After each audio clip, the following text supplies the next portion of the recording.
जिस समय पाकिस्तान को मिल रहा है। हमारा नेशनल इंटरेस्ट ये कहता है कि जिस डिप्लोमेसी को आज तक हम बहुत गौरवान्वित होकर लेते आ रहे थे कि भारत की विदेश नीति इतनी अच्छी है कि हम अमेरिका को भी साथ गए, रूस को भी साथ गए, तेल लेकर के अपना खर्च चला गए, हम उसके बावजूद आज फिर वहीं आकर खड़े हो गए कि आपको हाशिए पर पाकिस्तान की वजह से रख दिया गया। आप क्यों पीछे हटे? देखिए, बात यह है कि अगर हम पाकिस्तान से कंपेयर करना शुरू करें अपने आप तो मेरे ख्याल से ये थोड़ा सा सवाल मेरे को ये बेमानी लगता है, क्योंकि पाकिस्तान और इंडिया कोई कंपैरिजन नहीं है।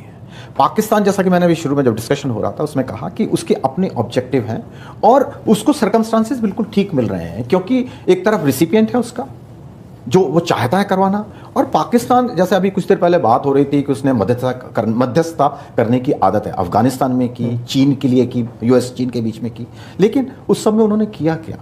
अगर मैं आपको बताऊं, याद दिलाऊं, ये प्रेसिडेंट अयूब जब पाकिस्तान आज़ाद हुआ तो यूएसए पाकिस्तान को घास नहीं डाल रहा था, I am using the word घास नहीं डाल रहा था, और उनको बिल्कुल अवॉइड किया जाता था।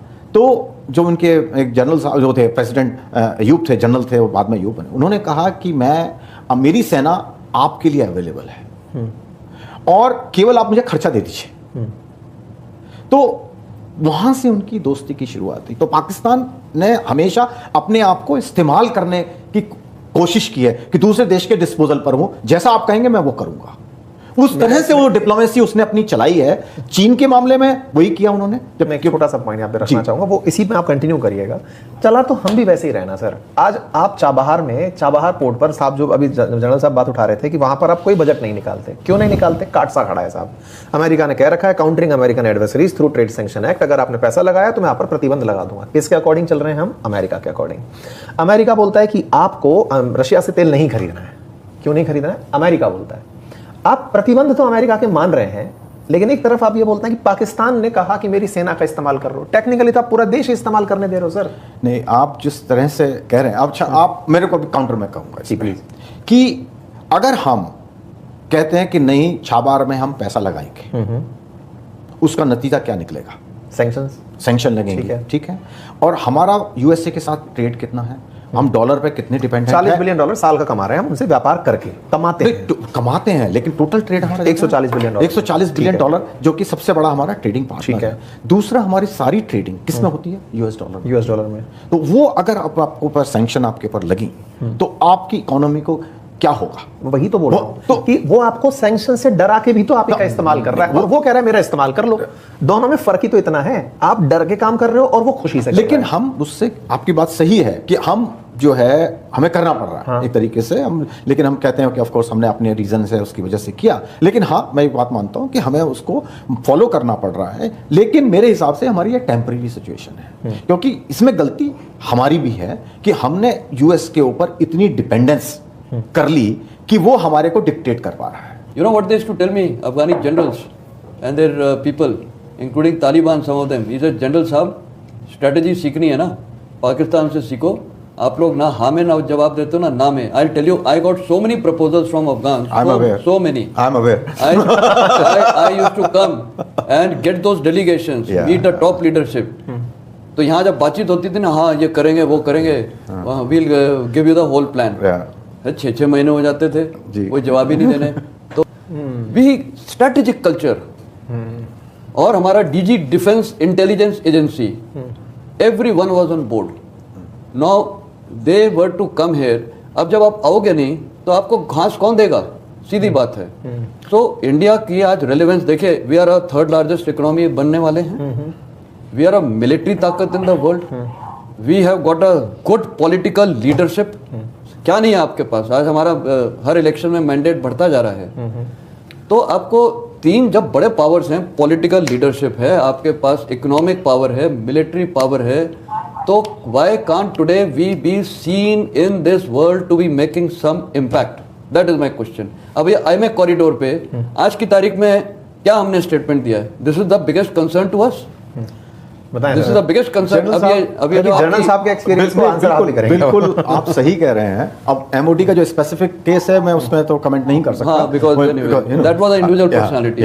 So, but coming to foreign policy or strategic interest, foreign policy is ultimately extension of the national interest. What foreign policy is, क्या है ये अल्टीमेटली, ये जो हमारे ऑब्जेक्टिव्स हैं उनको आगे बढ़ाने के लिए हम काम करते हैं। बिल्कुल, वो तो सभी कर ठीक, रहे हैं। तो हमारे नेशनल ऑब्जेक्टिव इस वक्त, अगर मैं स्पेसिफिक, अगर coming back to the discussion जो हो रहा है हमारे गल्फ में लूं, हमारे 3-4 ऑब्जेक्टिव हैं इस वक्त। एक तो है, सबसे बड़ा ऑब्जेक्टिव है हमारा, जो हमारे 1 करोड़ लोग वहां रहते हैं उनको सेफ्टी हो। बिल्कुल।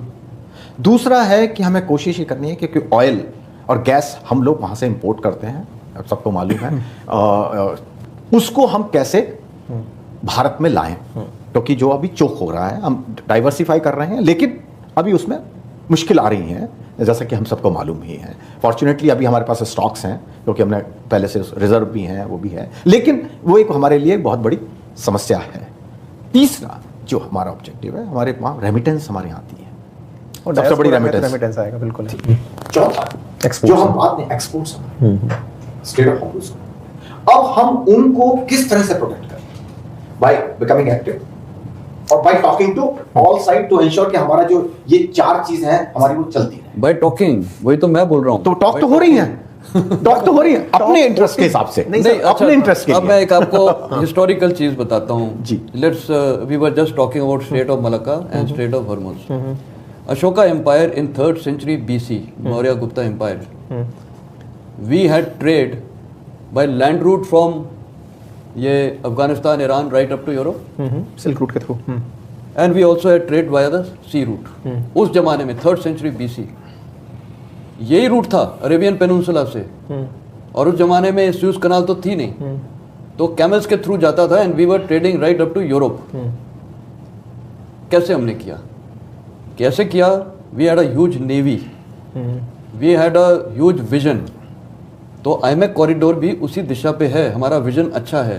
पर आज मैं बोलना चाहूँगा, आप ये इंडिया का मैप देखिए यहाँ जो लगा हुआ है आपके, ये आज इंडिया वो कंट्री है जिसका पूरे इंडियन ओशन में ऐसा प्रोजेक्शन है कि पूरा आपके इधर इंडियन ओशन जो अरेबियन सी पे डोमिनेंस है, पूरा साउथ में डोमिनेंस है, और आपके पूरा बे ऑफ बंगाल में डोमिनेंस है।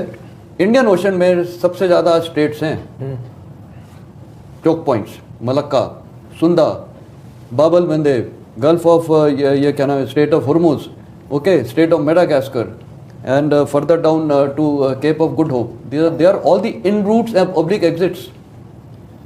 आज मैंने चाइना का आपको वर्णन किया था, चाइना की सबसे बड़ी वल्नरेबिलिटी है state of Malacca. 40% trade depend होता है। हमारी क्या है कि ये जो एक हमारी स्ट्रेंथ है, ये जो स्ट्रेंथ है, ये मतलब पूरा वाटर पे इन्फ्लुएंस है इंडियन ओशन पे, हमने इस स्ट्रेंथ को एक्शन में कैपिटलाइज करना है। एक्शन मतलब लड़ाई में नहीं, वी हैव टू। तो एक मिनट, हाँ मैं अभी इसको बताता हूँ। आज हमारी, अगर हमने ये आईमेक कॉरिडोर करना है, इसके लिए भी require huge blue water navy for India. If we have to have control over Suez canal, अभी हम अंडमान में, ये निकोबार में बेस बना रहे हैं, we have to obviously have a huge naval. आप विजयन एम्पायर में देखिए, हमारा जो ये चोला डायनेस्टी एम्पायर था 7th century to 13th century BC, we had huge trade, and हमारा इन्फ्लुएंस कहाँ तक था? मैंने अभी वेस्ट का बोला, अफगानिस्तान तक था, ईरान तक था इन्फ्लुएंस, हमारे लोग पहुंचे हुए थे। आज आप यहाँ पर देखिए साउथ ईस्ट एशिया में आपकी चोला डायनेस्टी में पूरा इंडोनेशिया, ये वो, वहाँ पर हमारा इन्फ्लुएंस था, कल्चरल इन्फ्लुएंस, इकोनॉमिक इन्फ्लुएंस, सब कुछ। सो ये स्टेट्स तभी भी चल रहे थे, बट इंडिया के पास नेवी थी, मिलिट्री वेरवदा था, डिप्लोमेसी थी, पॉलिटिकल लीडरशिप थी। आज सारी चीज़ें वो हैं, वी हैव इट, तो उसको हमको कैपिटलाइज करना चाहिए। एडवांटेज, अगर हम लुक ईस्ट एशिया की बात करते हैं और आपकी ये आईमेक कॉरिडोर की बात करते हैं, तो उसके लिए अभी से हमको स्पेड वर्क करना चाहिए। ठीक है, मतलब इसी के साथ मैं इस डिस्कशन को यहीं विराम देता हूं। आपकी इस जल्दबाजी से होता क्या है, यूएस एम्बेसडर जो पाकिस्तान में है, वो पाक ऑक्युपाइड कश्मीर में जाते हैं और वहां पे वो इसको कहते हैं कि आजाद कश्मीर है, मतलब वो वहां विजिट कर रहे हैं। इंडिया में जो यूएस के एम्बेसडर कहते हैं क्या दिक्कत है भाई उनके वहां जाने से, जब इंडिया प्रोटेस्ट करती कहते नहीं कोई दिक्कत नहीं है, हम भी तो श्रीनगर गए थे। मतलब वो कहीं ना कहीं कश्मीर को एक विवादित उसकी तरह से ट्रीट कर रहे हैं, और हम कह रहे हैं कि हम चांद के आगे हमारा उनका सहयोग चला जाएगा। चांद के आगे सूरज में जाने से चीजें जल जाएंगी, भस्म हो जाएंगी। अब एक और चीज है जो आज एक इंपॉर्टेंट चीज है आपको जाननी चाहिए। अफगानिस्तान का जो दूतावास भारत में था वो बंद कर दिया गया, 1 अक्टूबर को ऑफिशियली क्लोज्ड। एक समय अफगानिस्तान हमारा हिस्सा था। जब हम अखंड भारत की बात करते हैं, जब एक अखंड भारत होगा उसमें अफगानिस्तान हमारा हिस्सा होगा, लेकिन उसका दूतावास हमारा यहाँ से चला गया। और उसने वक्तव्य क्या दिया है? Lack of support from the government. उसने कहा lack of support from Indian government, ये उसका कारण है यहाँ से जाने का, उसका कारण। और उसने कहा है, उसने फिर स्पेसिफिक किया, उसने कहा जैसे वीसा रिन्यूअल की बात होती है हमारे डिप्लोमेट्स की, वो तक भारत सरकार टाइम से नहीं करती है। उसने साफ साफ आपके ऊपर आरोप लगाया है।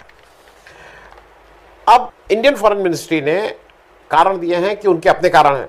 उन्होंने कहा कि वो अपना दूतावास बंद कर रहे हैं, पर जो कारण भारत ने कहा है कि नहीं, इस कारण से उसको अफगान एम्बेसी के ऑफिशियल उससे कहा गया है कि it is a baseless claim. India के जो क्लेम किया गया कि इस वजह से बंद हो रहा है, और उन्होंने कहा है र्यूमर्स आर अनफाउंडेड। इस तरह की बात उन्होंने भारतीय वक्तव्य के लिए कही है। मैं आपकी जानकारी के लिए सिर्फ बता दूं कि जो तालिबान जो अभी वहाँ पे कंट्रोल कर रहा है, मतलब जिसका राज है, जिसकी सरकार है, तालिबान ने 14 राष्ट्रों में अपना जो एम्बेसी या जो उनका दूतावास है वहाँ है। इंडिया में उनका डिप्लोमेटिक मिशन में से कोई मतलब नहीं। तो आज हमारा अफगानिस्तान से कुछ नहीं है, जबकि चीन अफगानिस्तान के बहुत पास होता जा रहा है, उनको हर तरह की मदद कर रहा है। अब जरा चीन की बात कर लें, क्योंकि बिना चीन की बात किए ये विदेश वाले मामले जो हैं पूरे नहीं होंगे। गलवान के बाद क्या हुआ था? हमने 20 शहीदों को वो किया। किस तरह से अब हम जहाँ तक गश्त कर सकते थे वहाँ तक अब नहीं जा रहे हैं, सबको पता है। G20 में शी जिनपिंग का ना आना क्या एक बहुत अच्छा वो दे रहा था। एशियन गेम्स में हमारे अरुणाचल के खिलाड़ियों को एक्रेडिटेशन नहीं देना क्या शो कर रहा है हमारी डिप्लोमेसी के बारे में।